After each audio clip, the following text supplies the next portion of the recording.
Hi, everyone, and welcome back to Open Your Eyes to the Universe. I'm Gabrielle Martin, your host for this evening. And as always, the Universe team like to begin by acknowledging the traditional custodians of country throughout Australia and their connections to the sea, to the land, and to community. And we pay our respects to their elders, past and present, and also extend that respect to Aboriginal and Torres Strait Islander peoples who've joined us tonight. And we also like to acknowledge the wise elder within all of us tonight too. Now, last month we were in conversation with retired community dentist, trustee of the Janke Foundation for Spirituality and Healthcare, and long-time meditator David Goodman from Leeds in the north of England. And he was sharing his insights and the lessons that he's learnt on his spiritual journey. He was talking about the easy flows and the challenges, the setbacks, and how addressing his inner blocks became a turning point for his growth, and how his understanding of what truly matters spiritually has evolved over time. It was a great conversation. You might like to check it out. Jan will post that link in the chat for you. But tonight we are with Marianne Lizana. Now, she's a psychologist by profession, specializing in domestic violence, sexual exploitation, and human trafficking. In addition, she works clinically on crisis management and anxiety management. Marianne has been practicing Raj Yoga meditation for 30 years and coordinates the service of the Brahma Kumaris in Costa Rica. On the international scene, she's part of the Brahma Kumaris team at the United Nations, working on women's empowerment issues. Now, as Marianne is based in Costa Rica, the only way I could catch up with her, given the time zone differences, was to pre-record an interview with her. So that's just what we did. And together we explored how meditation can be a gentle bridge between trauma and recovery. By anchoring attention in meditation, it helps the nervous system downshift from constant alert into safety, making room for calm, sleep, and clearer thinking. Marianne noted that meditation helps teach the mind that sensations and memories can be noticed without being swept away by them. It isn't about erasing the past, it's about growing the capacity to meet it on steadier ground.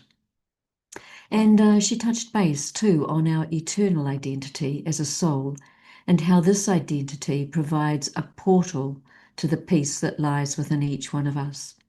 It was an enriching, fantastic conversation, so it's a pleasure to share it with you tonight. And we're going to have a look at it now. I'll come back to you at the end and close out.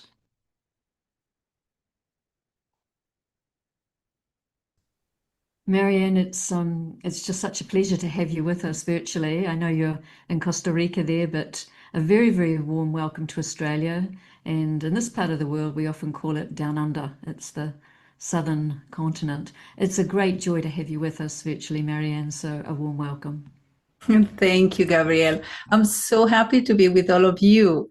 I love Australia. It's one of the parts of the world that I have never been there, but all these beautiful animals have always got my attention. So it's very nice to share this time with you. If you've never been to Australia, then that's a great opportunity for us to invite you sometime soon in the future to come and see us physically in person. But yes, we do have a lot of beautiful animals, but equally, I think, your background is incredibly engaging to us here in Australia and around the world. You've worked extensively with people affected by anxiety and domestic violence, sexual exploitation, and also human trafficking. And so to begin, I'd love the audience to get to know you a little bit better. Could you tell us a little bit about your professional journey as a psychologist and how your personal practice of Raj Yoga meditation became part of your life? Thank you. I started to work first with women victims of violence and sexual abuse. So I work in a municipality in a town, and that was when they started to prove or to try a new law to protect women. And then I was very tired doing that. I wanted a change because it was many years listening so many awful stories. But then I went to work in an NGO with children victims of sexual exploitation. And it was in a time here where they thought that in Costa Rica was kind of a paradise, that didn't exist. But we did a research, and after that research, a law was put in a place in a country to stop that. And because of that work, then I work with the UN in these topics, especially in gender equality. And then I started to work in human trafficking because the law then changed because of these UN conferences, and they acknowledge that human sexual exploitation is part of the human trafficking. So is what I'm doing right now. I'm working more in mental health, more general, but because of this background, I always work with women still in that topic. And in terms of Brahma Kumaris, it has been wonderful to be in this spiritual journey all this time, because I came when I was 19 years old, and it have helped me a lot to kind of maintain the hope in humanity and to have the strength to continue working with emotional balance in my side. So I always have time for my own practice of peace and meditation in order to work with these situations. Wow, gosh. I mean, that's remarkable. So at 19, you began your spiritual journey in the sense of meditating. And by that time, you were already a psychologist, or you were just starting your career as a Studying. psychologist? Yes, I was studying. Yes. Yeah. And I mean, I'm just thinking personally in working in an area as you do and being very much a pioneer in that area. It, as you mentioned, it was a new paradigm, and it wasn't understood. And you were working, I guess, with others to show that sexual abuse and domestic violence, putting it on the social agenda in Costa Rica, and that having implications further afield. It would have taken an enormous amount of energy. It was. I used to have dreams or nightmares when I started that I was saving women. And in that time, I had a close friendship with a professor. She was a researcher in Latin America about this topic before the law of protection of women. And so she kind of researched in all the region about this, because before they thought that the man had the right to hit the woman or to treat her badly, So she had that research. And when I told her that I was having nightmares of saving women, she told me, you think that you are saving them, but they have been surviving all this time, something that you even cannot imagine. So who is stronger, them or you? And so she made me realize that they have a lot of power, inner strength, and that my job was only to make them aware of their own capacity and to allow them to kind of bring them in their own, again, safe space where they can feel who they are again and take decisions. So it helped me a lot in those times, besides my own practice of look at myself, my own inner pain, and to clear that, to be able to hear whatever I have to hear with another perspective, that they are souls that are stronger, that they have right to another kind of life. So that helped me a lot too. It's hugely empowering. I mean, your own personal journey, and let's have a look at that a little later if you wish to share. But it sounds like, your professor friend was really moving from a very empowering approach, a strengths-based approach um, to this whole aspect of abuse and recovery. Yeah, yeah. Yeah.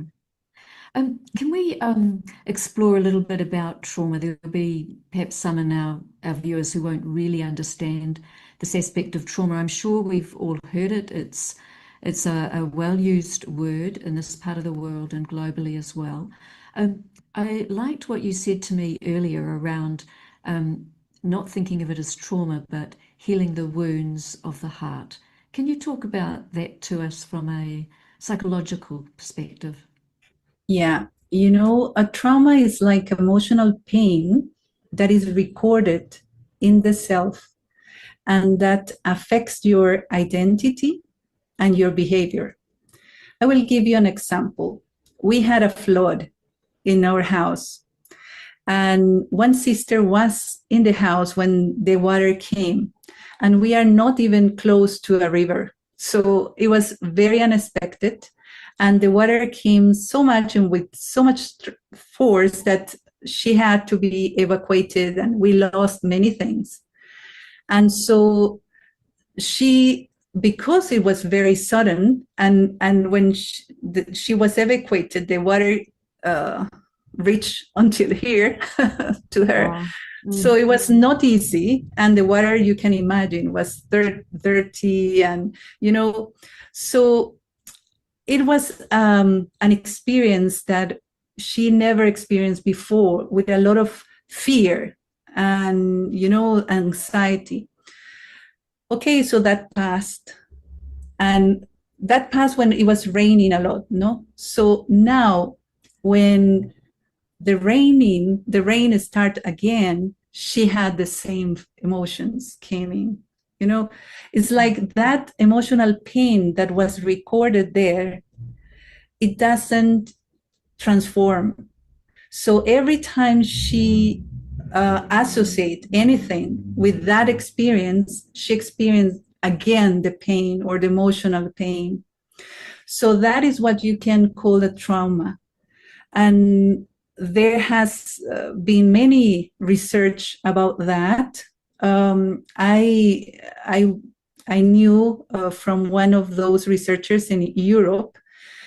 They investigate people that was victims, or they witness the terrorist attacks in Spain, in UK, and in France, were different terrorist attacks some years ago.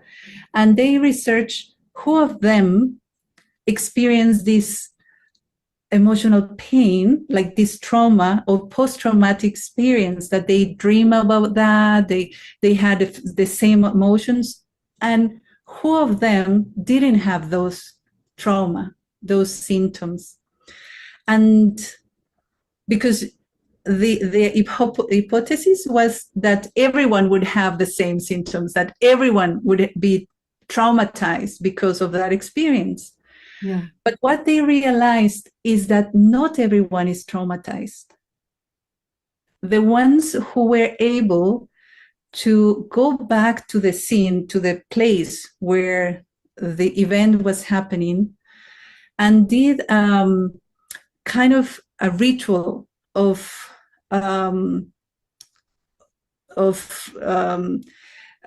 bringing light to that scene, bringing a lot of peace to the souls that left the body, that were killed.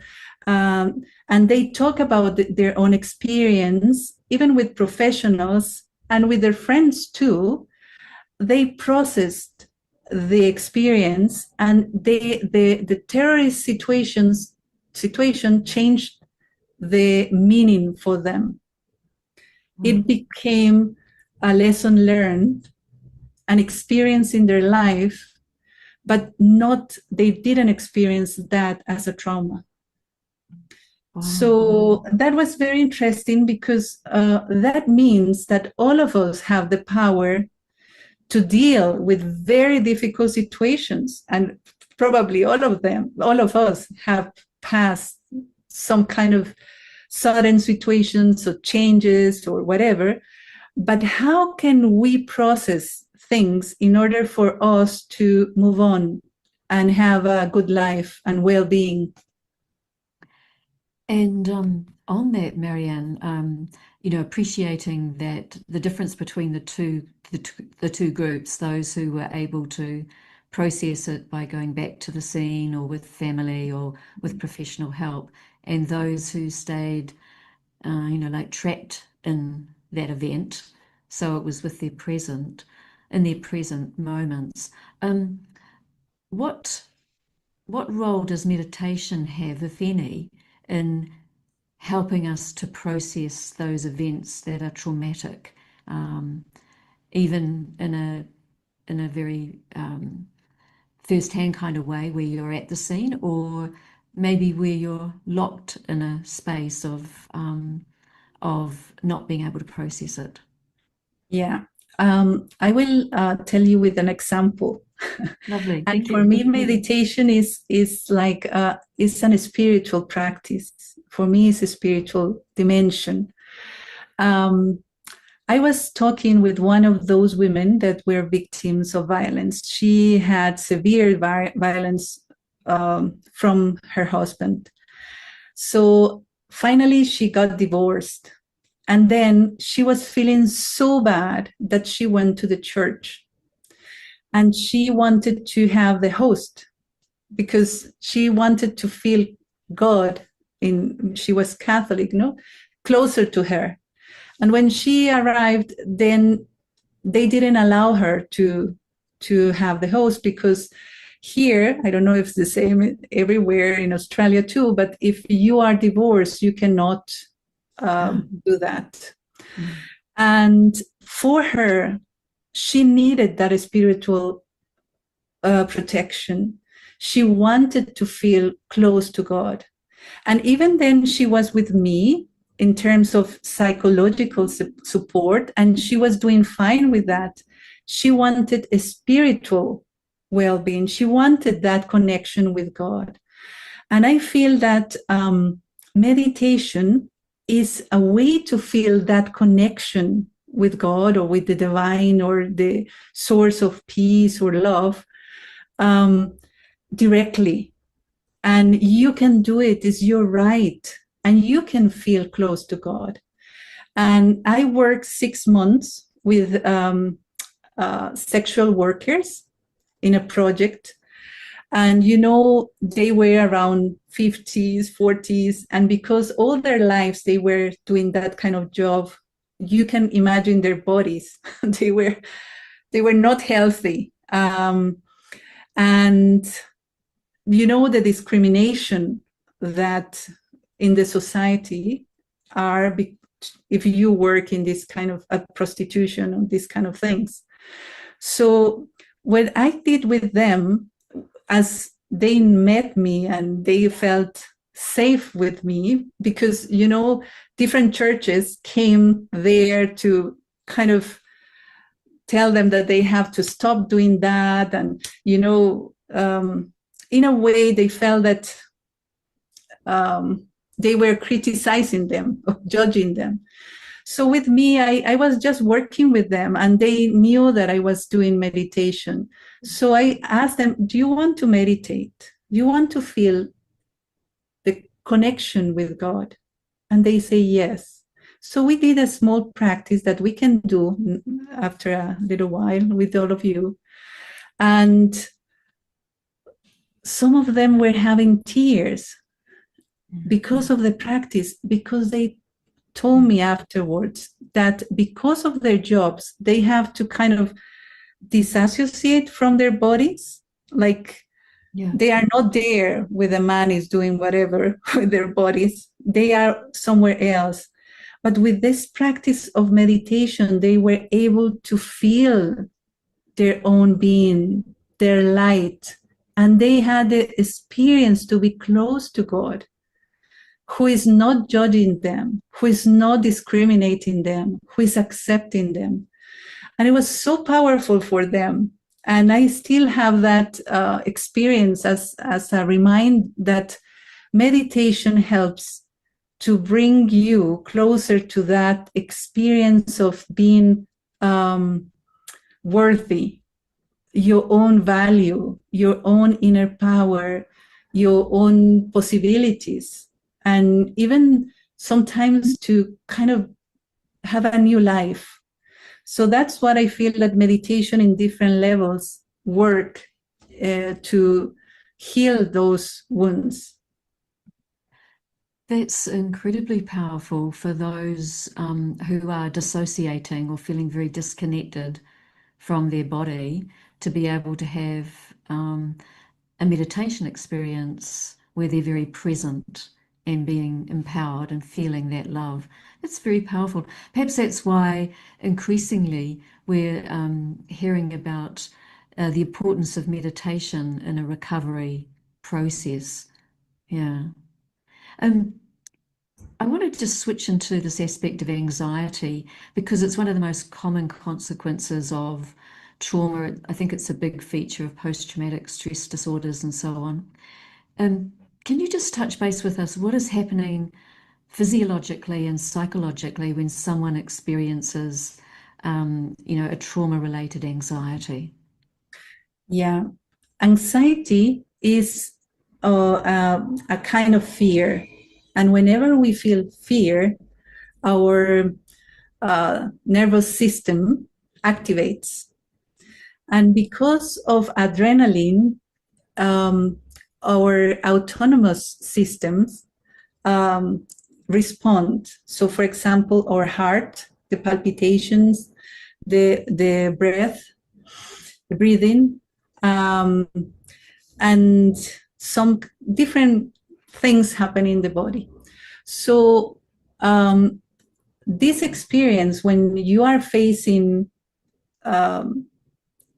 something, for example, if you have fear of spaces that are very close, and you are in that place where you feel very close, then you will start feeling this adrenaline, this kind of crisis, anxiety crisis. But there are times where you can have those same experience of almost you feel that you are dying because you cannot even breathe. You can have that experience even in your bed, even trying to sleep. So it's not always that you will have anxiety because of something outside. Is more anxiety is a tendency, is a pattern to feel that there are many threats and that you are at risk. And that is unconscious, is a way that you feel vulnerable. Yes. Many times, even if you read an email, even for so small aspects, you can feel anxiety. Or even if you think about your future a lot, you will feel that anxiety. So the way that meditation helps is not in the moment that you are experiencing that, because your body is activated. So it would last at least 30 minutes. You're not going to die, but you will feel like dying. But you cannot control that. Only thing that you can control is your breathing. So you can start breathing slowly to help, but not with intention to control, because you know it's going to pass. It's going to pass, but it will take a little bit of time. So after that, you will need to practice meditation in order to put your mind in a safe space. So it's a special meditation where you again feel safe. So it's not any kind of meditation. It's not putting your mind just white and white, as what people say. No, you will need to feel that you are safe in your inner space, where you are not facing death, or you are not facing criticism or things like that. You are just yourself and you feel free. So in that way, it's going to build again it's going to cultivate in your even your nervous system is going to balance inside, even chemically, your own body. Wow. So, Marianne, it's in the moment when you're experiencing that anxiety, breath work is something that will help you because your body's already heightened. When you mentioned the word meditation, you don't, it's a special type of meditation and you don't want to white your mind. Were you meaning like blank your thoughts? Exactly. Is blank your thoughts. Okay. Yeah, good. So it's a special type of meditation then where you're not trying to blank out your mind or have no thoughts, but you're wanting to create an inner atmosphere of incredible safety. Does that mean that, as you said, you practice it not in the moment, but you practice it at other times? Yeah. You need to practice in another time Yeah, because the pattern of anxiety is there. So it's going to work every time.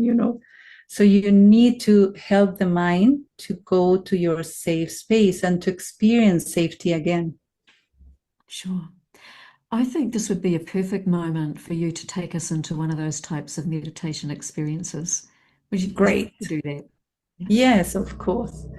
So I will suggest you to sit comfortable and with no pressure. We'll inhale in 3 counts. Then we will remain there, hold, and then exhale in 3 counts. And just try to be present here and now. So inhale, 1, 2, 3, hold, exhale, 1, 2, 3. Inhale, 1, 2, 3, hold, exhale, 1, 2, 3. And now imagine that a very soft light coming from the sky, very soft and peaceful light, is coming to your head.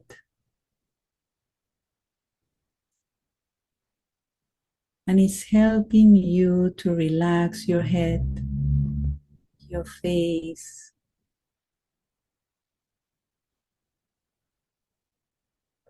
Very natural.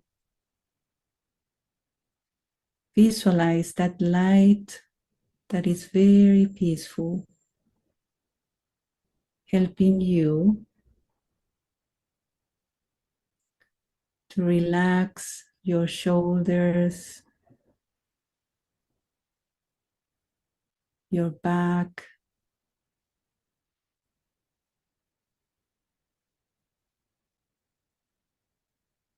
and little by little, all your body.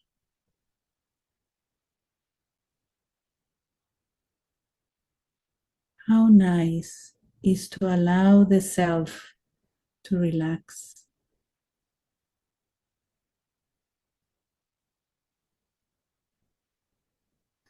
And visualize around you a circle of light. It's a circle of protection.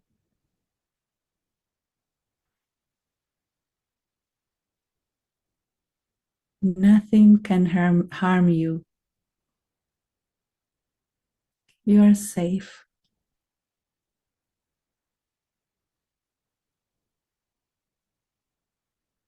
Allow that all the thoughts of your mind fly away like clouds that go away with the wind.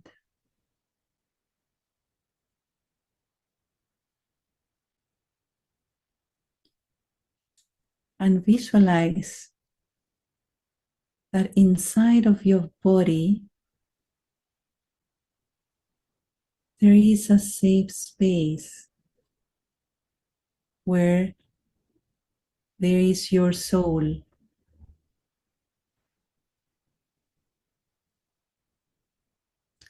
That living energy that is eternal.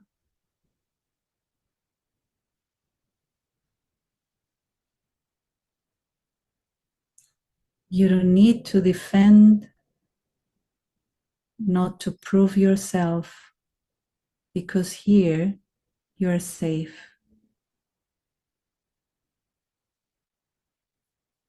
Inside here in your safe space,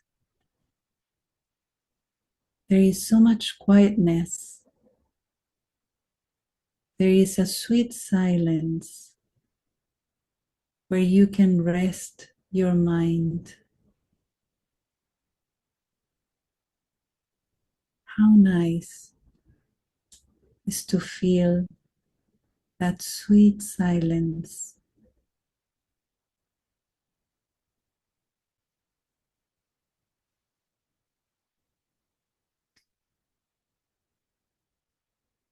Visualize that you are that light, that soul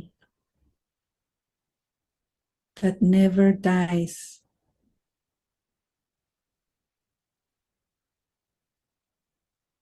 You are that entity of peace. And just experience peace.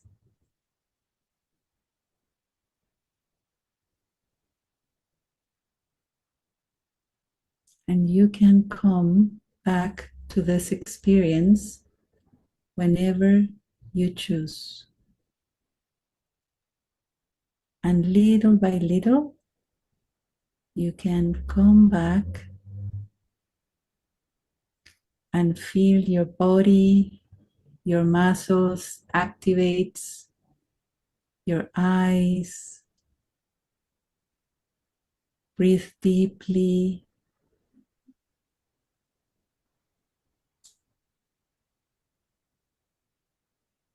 Thank you.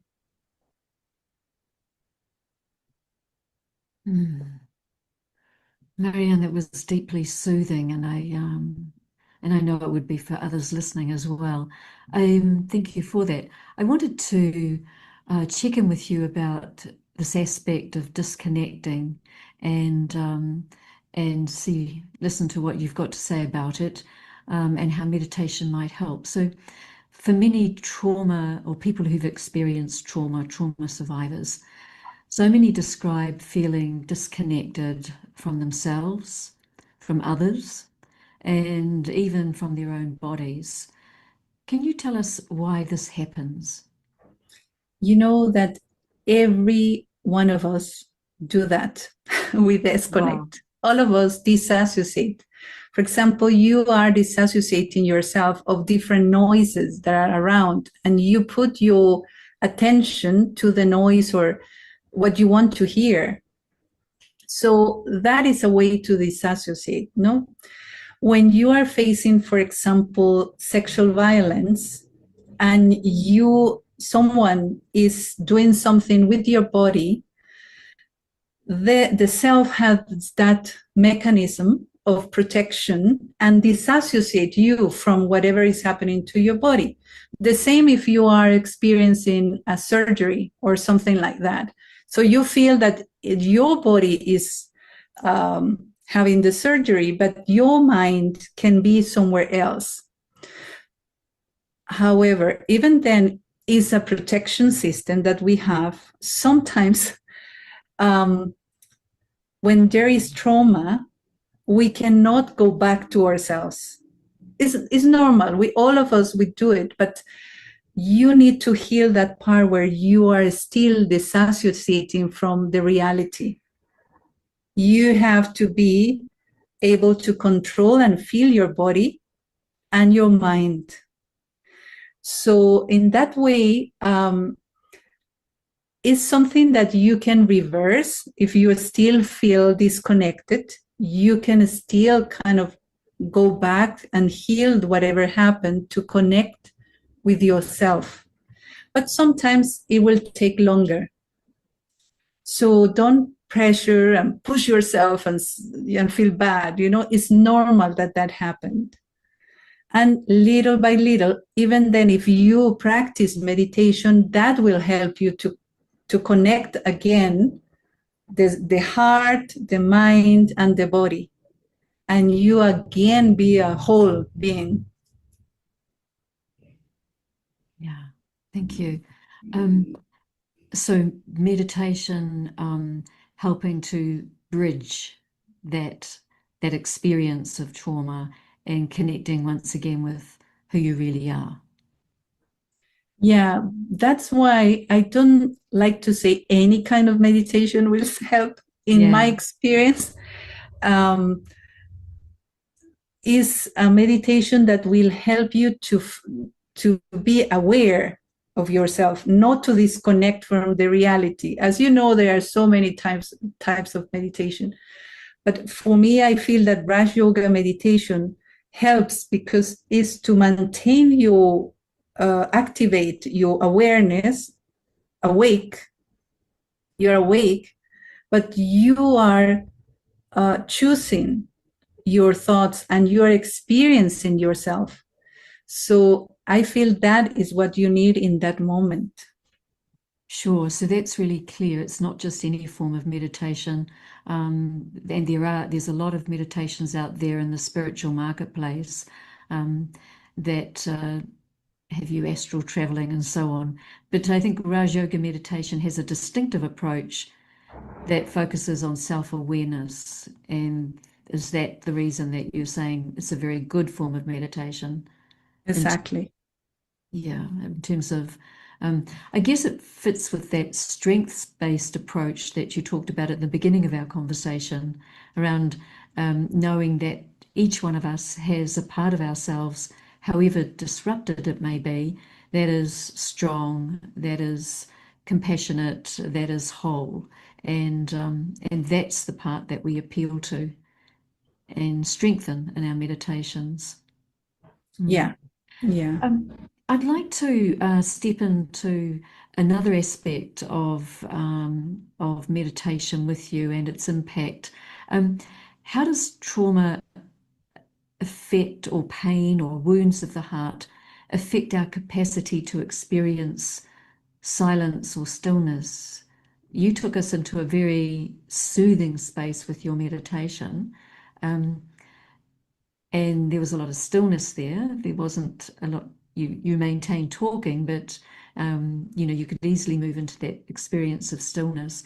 How does anything traumatic affect our capacity to experience silence or stillness?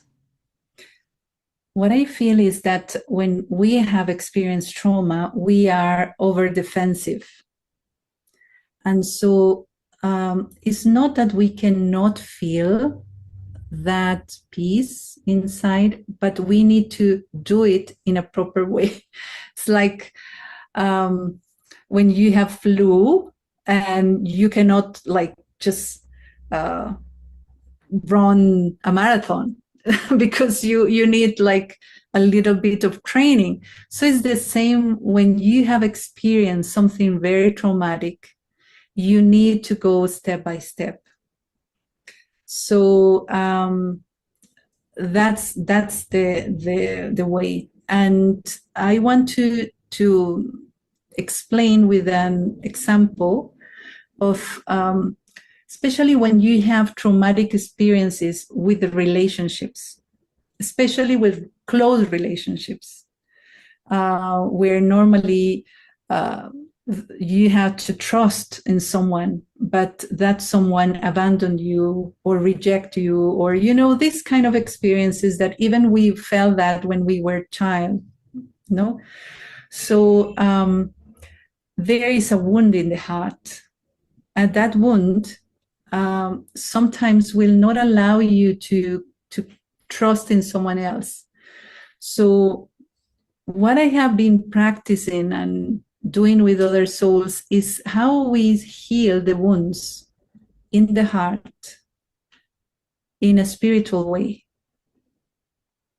So, because even if the soul with which you had a traumatic experience, he or she is not in the body anymore, she died, but in your heart, she's there or he is there, and the wound is still there.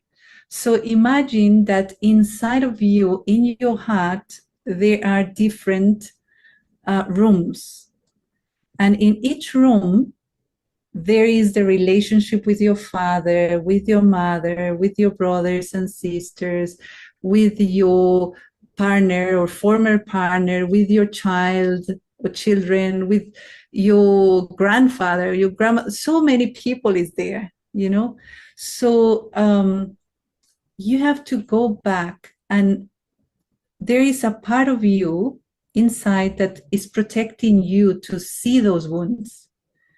It's a part of you that you need to tell that part of you that it's okay. It's okay that right now it's okay if you are aware of the wound, because now you are going to heal that. So in that way, you have to calm down that part of you that is always there. And then you bring whatever you feel that it's, for example, in my case, is the supreme being or God or the divine with me.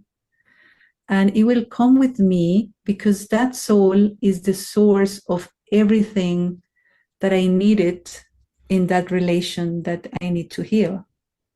So I will bring myself with God in that room. For example, let's say that the pain is with my grandfather because of something that happened.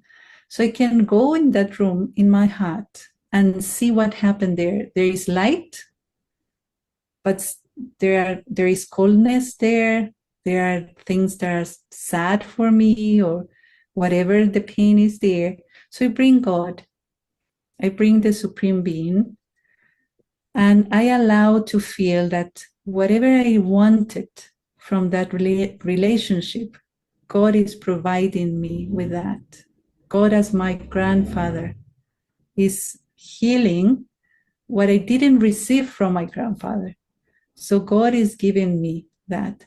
So then I told in my heart, in the room of my physical grandfather, like, I forgive you and appreciate whatever you are, and I give you peace. I feel now contented, complete, and healed. And then I go back to experience myself differently. I feel that my inner atmosphere change.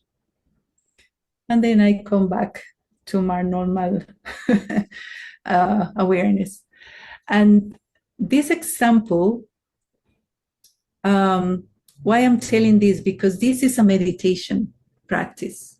You see, meditation is not just to be quiet all the time. Sometimes we need just to connect with God and bring God in those relationships to heal the heart. So that's why meditation is a very broad thing. And in this case, you don't need just to be quiet or just to experience peace. You need to experience God as your companion, as your healer in that way. And it's a meditation. So I don't know if I answer or what you... I think you've answered it beautifully, and thank you very much for a very worthy example. I love the way that you can go inside yourself into different rooms and be there with the divine, in the company of the divine, and that it's actually a very active healing space, and it doesn't require that you sit in silence, but that or stillness. But I think you've brought out very beautifully and the activeness that meditation can take when we choose to use it that way, and using the divine as a source of healing, one who heals. I think that opens up another aspect of the divine, this idea that we can have relationship and companionship with that one. I'm wondering if you'd be happy to share um, how you do that personally with the divine in terms of the different types of relationships. Not everyone would think that they're worthy enough to feel that one as being as accessible to them, and that they are worthy enough. So, how have you journeyed on that in that regard? Well, I have experiencing lately that to have a close relationship with God, in my case, I need to connect not only my mind, but my heart with the divine. And so, how to connect the heart? So, in my case, I need to feel that I have a relationship with the divine. So, I started always as my friend, because your friend you can trust, and your friend is always there for you with no judging like that.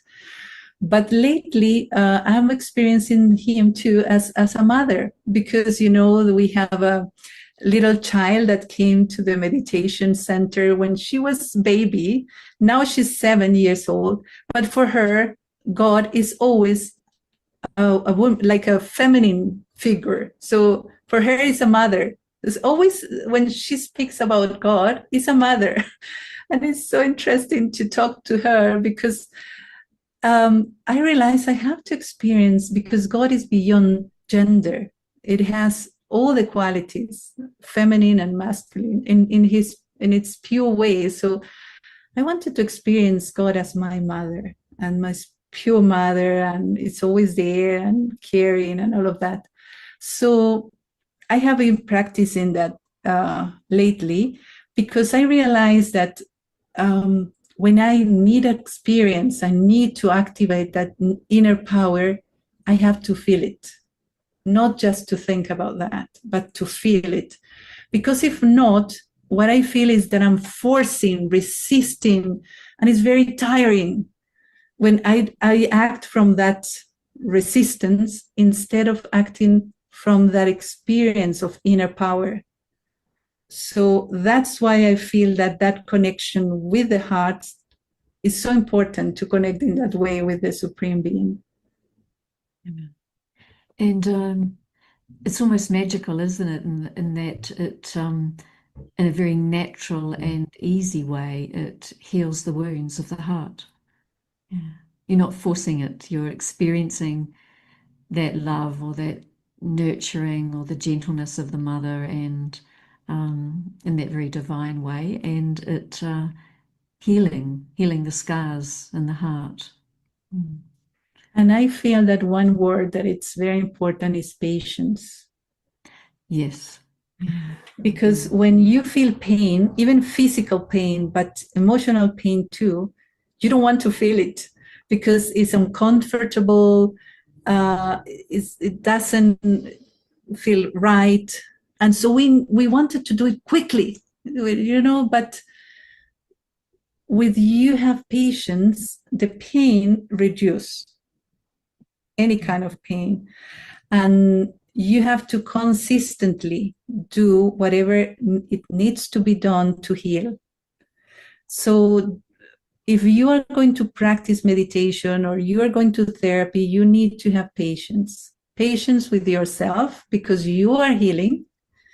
But sometimes it will require um, like a lot of vitamins, spiritual vitamins.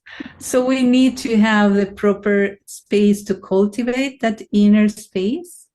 Because even when I speak with souls that have been practicing meditation even 20 years, 25 years, and they realize that they still have a lot of wounds in their hearts, it's okay, because so many other wounds have been healed.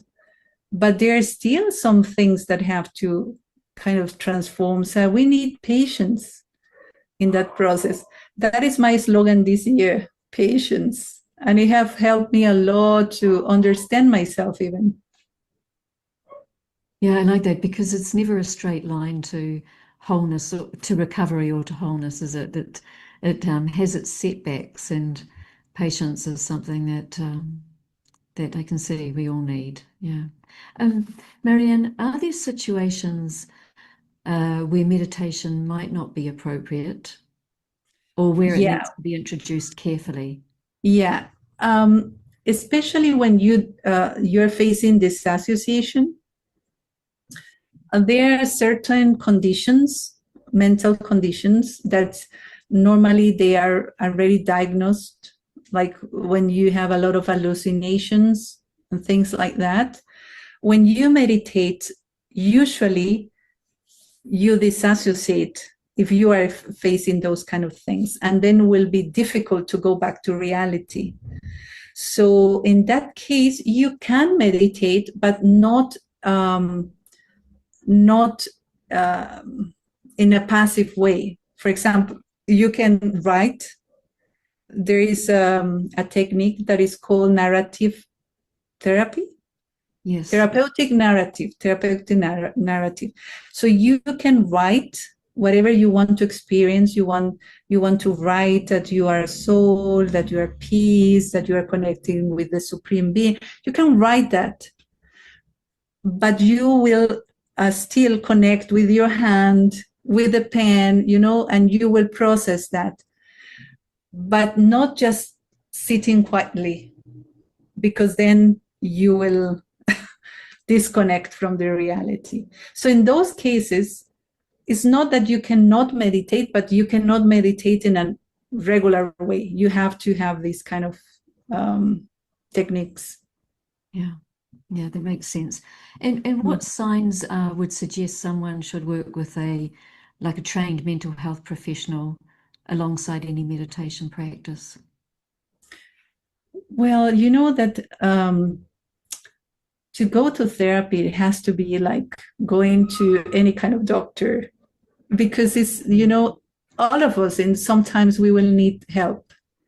And it's okay to have help. That doesn't mean that you are less intelligent or less strength or less capable. Like, all of us can have help.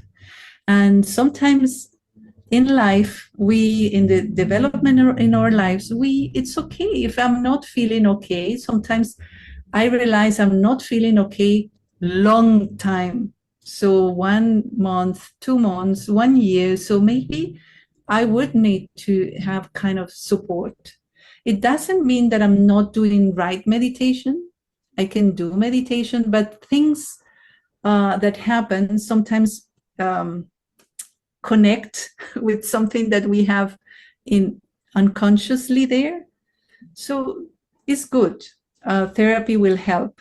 But of course, when you practice meditation, will allow you to heal faster, is my experience. It's not that you are not going to face things, but you will heal faster. So a dual approach. Yeah. Yeah. Yeah. Marianne, a question around shame and guilt. They're very crippling emotions. Shame, you just want to hide away from the world, and you really don't want anyone to see you in a situation or to know what you've experienced or whatever. And I think in that they're probably so crippling that it's hard to get help for. How can meditation help rebuild a healthier sense of yourself where you do feel that you're worthy and you can overcome those feelings of shame and guilt? Well, that is a big question, Gabrielle. I don't know if I can. I think it's a whole big topic, because guilt and this feeling of guilt and shame is the center of so many difficult, like, mental problems. But what I feel is that when we meditate, we connect with our true identity. That is not it's not the identity that has faced all those traumatic experiences, I would say. It's our true nature, it's our soul, or that soul, whatever it happened, that essence will be there. Is what I told you about this sexual abuse when with these sexual workers, what they connected was with their truth, not with all that discrimination and things that people tell them. It's with their true nature, the true identity of the soul. So I feel that when we practice that, we can regain that innocence. And I will tell you that it came to my mind, one little child of 11 years old, she was victim of sexual exploitation. So we came to her house to see how she was, She was very smart, very special child. But at night, they taken her and they exploited her, and then she came back. So I went one morning to see her, to talk to her. And she was so happy that I came, that she showed me her little animal, that her pet, and her pet was a rat, a little rat, because they found that rat there, and then she started to feed that rat and like that. And she was so innocent in that way. She was so pure in that way. See, she was facing that exploitation, and many nights some men were abusing her. She still had that in her soul. So that's why I'm saying that we always have something that, even when we are facing so many things in our lives, we still can go back to that, what is in us, that is our truth. So I feel that if we work more and more on that, we will regain that inner feeling of worthiness and to be right, to have that connection with God and all of that. Yeah, that's very strong, isn't it? To know that your eternal original identity is pure, is innocent, is goodness, is worthiness, and everything that goes with that. And hanging on to that identity of yourself um, grows those qualities and reduces the shame, the guilt, the loss, the fear. Is that what you're saying? Yes, yes. So that's quite different from other forms of meditation, but also other religions where they assume or they say that, you are naturally sinful or naturally, they take another view on that, isn't it? Yeah. So, when it comes to clearing your feelings and clearing out the pain in your heart, and you've described that process to us, what happens if you're not prepared to do that? What happens if someone's not prepared to go into those rooms in their internal being and have that conversation or that exchange with someone who has harmed them or caused them harm? What happens if you're not prepared to face that pain? The self is very smart. We have, imagine that inside of us, we have different parts. And there is a part that is always protecting you. And if you are not ready, it will not allow you to go to these rooms because it's protecting you. You're not ready. So that's why when I did this meditation, I first ask you to tell that part that it's okay, that it's fine, that now you're ready to go there and that you are ready to heal, that you want to heal. So imagine that those parts are our defense mechanisms. All of us, we have that unconsciously because the ego don't want to suffer. So the ego has very different ways to protect itself. So we need to acknowledge that is there, that protective part, and it's fine. I just have to negotiate with that part. And if we are not ready, but we want to do it, I feel that there are different ways to prepare to do it. And for example, I feel in this case that the Raj Yoga meditation course, the first parts will prepare you, for example, because we'll give you another view of yourself and we'll kind of soften the part that it's still very fearful of you, of whatever happened. For example, that will help, or not if you still don't feel prepared. You can go to therapy in that case if you want. It will never be something that is going to push you to feel something that you are not ready. It's just going to allow you to kind of soften those parts and allow you to heal at your own rhythm. So a very intuitive and gentle process. Yeah. Yeah. So another question before we do a meditation.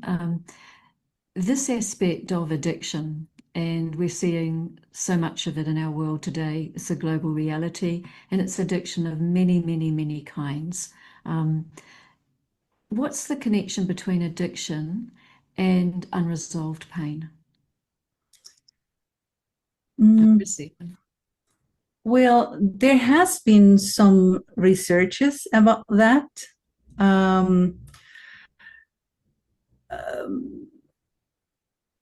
However, even if we don't identify a unresolved pain, we can become addicted too. What I'm going to say is, I don't need to be traumatized necessarily to become addict. Yeah. Because the addictions, depending on your life or your conditions, it can come from different areas. And I feel that what we have, every one of us, and we need to kind of explore that, is that we tend to have the experience of happiness or contentment or satisfaction from something outside of us. And it could be a relationship, it could be a substance, or a drug or alcohol or whatever. That kind of makes me temporarily happy or content or having this feeling of satisfaction. So to work in having that experience of contentment inside from other areas as meditation will help you to kind of heal that tendency of addiction. However, saying that, Gabrielle, this is a big topic. We have been working with people with addictions, and it's a big topic. So there is a lot to say about that. And I don't want to, for people that are facing family with addictions, I don't want to feel them that it's something so small. It's a big thing. So we can talk more another time, or you can bring someone else. These are big topics, and I'm appreciating that. And I think we need to dedicate a specific session to these topics. What about taking us into a meditation, Marianne? I've been really liking what you've been saying and connecting with what you've been saying about the divine as a companion, the divine as one that as a healer. Would you be open to speaking or taking us through a guided meditation? Of course. Let's do it. Let's do it. So we can prepare again ourselves, and you can sit quietly and comfortably and breathe deeply and allow yourself to relax naturally with your breathing as you normally do. Just relax. And imagine that in front of you you can see a sea of tranquility, an ocean of tranquility, or if you like, you can imagine a white cloud, whatever you like. And you will go inside of that, or the ocean of tranquility, or this soft cloud. And you will allow yourself to experience, to float, not having any weight. Your body is floating. Allow yourself to release all the control. And how nice is just to float.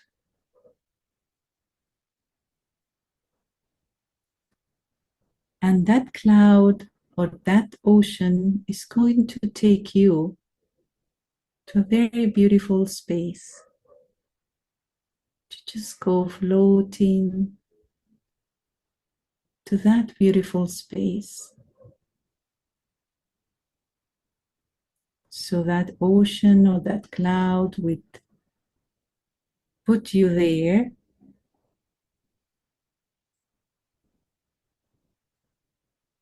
In that space, that's beautiful space, you will see a door in the middle of that space. It's a door of light. And you will go closer to that door. And when you open the door and go inside,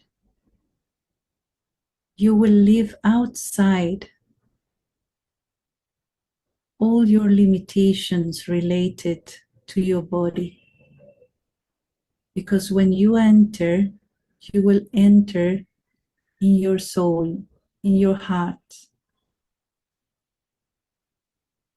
It's a beautiful space. It's a safe space where you can rest. Allow your mind to rest.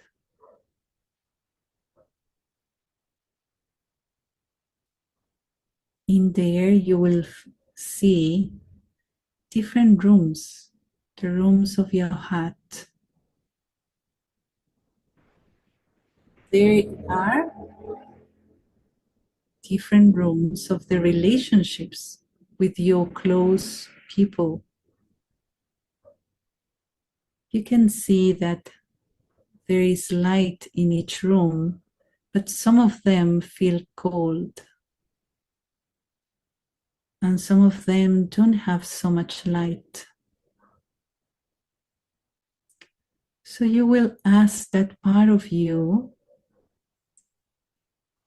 that always protects you from seeing your wounds.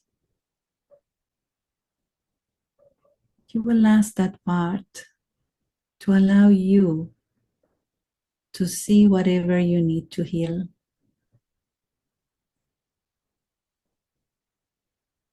You are okay. It's okay to heal. It's okay to see whatever you need to see. So visualize that in this moment you invoke the divine presence of the Supreme Soul. And that pure presence of peace, of love, of light is next to you and will go with you to that room of that relationship that needs to be healed. You can choose just one room. And you will enter there in the company of the Supreme Soul, the Divine. you can see that in that room there is light. There are beautiful moments and experiences, but there are too feelings of sadness or abandonment, rejection, or violence, or some other feelings sometimes are there. So you will feel that divine presence that never abandon, never judge, that is an ocean of love, is going to heal that wound, is going to give you the experience of that relationship in a healthy way. Allow yourself to take from God,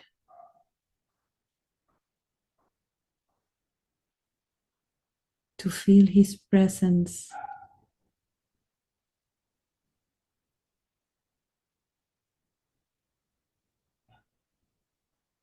And now you will leave that room feeling empowered, stronger,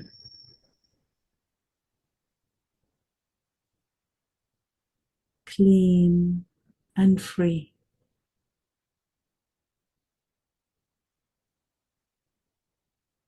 And very softly, you are coming back.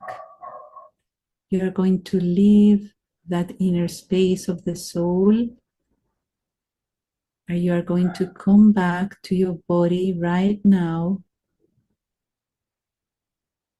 You will activate your muscles. You will feel your breathing. You will inhale. Are you going to open your eyes and be present here and now?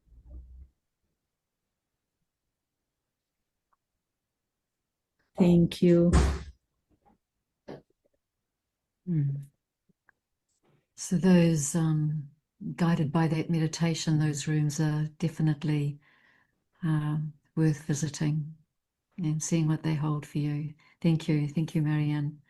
I'd like to ask you one or two more things before we close out. And one of them I'd wanting to ask you is that if someone's listening today is carrying invisible wounds or wondering whether healing is possible, what would you want them to hear? I will say that you can heal, that you can do it, that is your right, that you have to take your time. And maybe if you are listening to this, is the right moment to do it. And it's very interesting because the life is going to put you in the situations where you have to do it. So sometimes we want to escape, but it will come back. So it's good to heal. We have to do it. Yeah.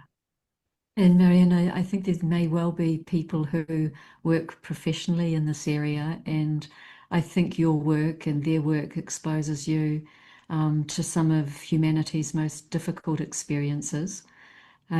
How has your own meditation practice helped you remain so compassionate without becoming overwhelmed? Well, I have so many good friends that work with me in different ways. And I feel that it's so important to have this space of self-care. And more we realize that we need that.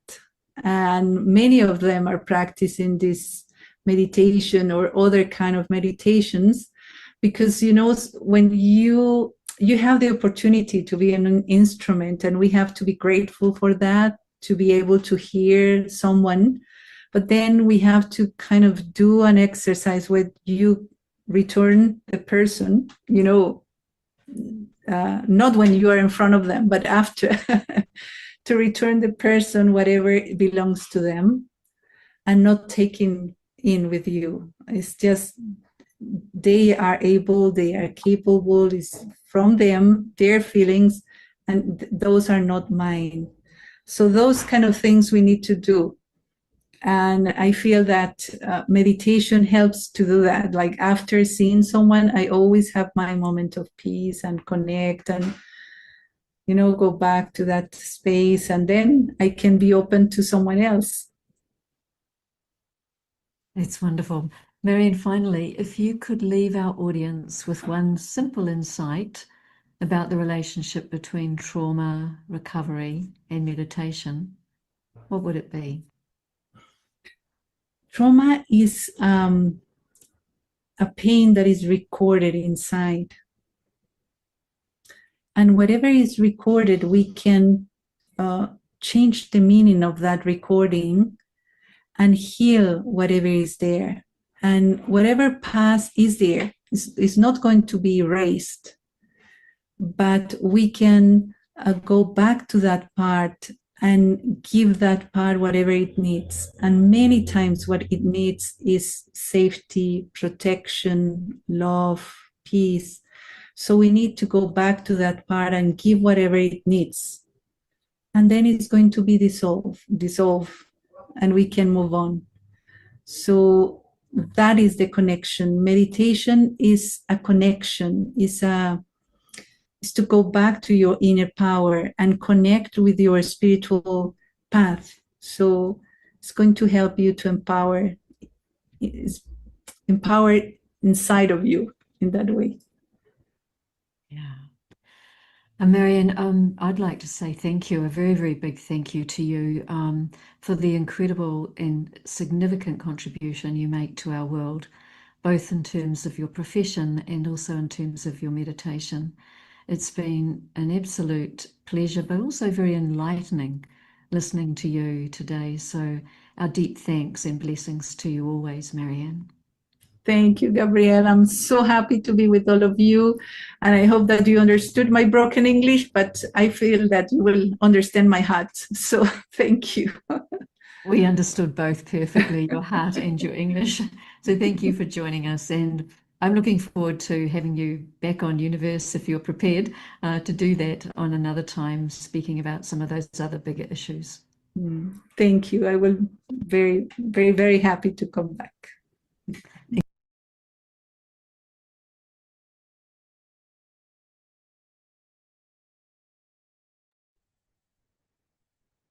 Well, viewers, you've been listening to Marianne Lizana, a psychologist by profession who specializes in domestic violence, sexual exploitation, and human trafficking. She was talking about trauma and meditation, and Marianne is also an experienced meditator and teacher of Raj Yoga meditation. So, just to say to her, if she's listening over there in Costa Rica, our blessings and special thanks to you, Marianne, for sharing your professional insights, your personal insights and experiences with us. So, viewers, if you'd like to subscribe to Open Your Eyes to the Universe so that you can receive monthly updates, then please email us at special.events@au.brahmakumaris.org. And if you live, work, study, play, or visit the Sydney CBD, you're very welcome to pop in and visit us at I Meditate. That's at 180 George Street. We're open every Thursday, 10 a.m. to 5 p.m.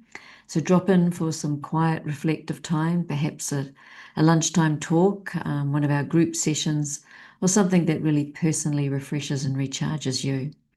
And at I Meditate on Thursday, the 13th of August, we're going to be hosting a public program with Sister Vedanti. She's a yogini of 60 years experience.